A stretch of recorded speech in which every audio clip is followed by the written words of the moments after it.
I knew when I first went on a yacht week 6 years ago I'd have fun. Sailing, meeting new people. I just didn't realize how much.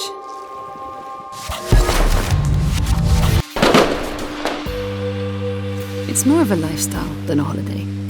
There's like life before the yacht week and life after. It's so much more than sailing, partying, and exploring.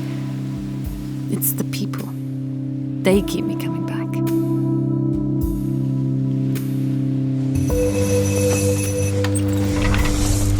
I can't believe it's only 7 days long. In the space of 1 week, I made friends with Swedes, Argentinians, Jamaicans, people from all around the world. It's crazy to experience all these different cultures at once. Explaining it doesn't do it justice. You have to live it yourself. Meeting someone and finding out they've also done the yacht week is like being in on a secret. We all share the same story.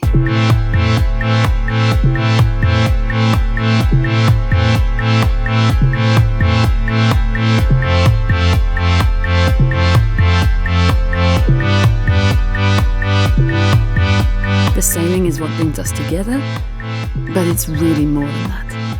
It's the people. That's the real reason we're all here. It's us. We're the yacht week.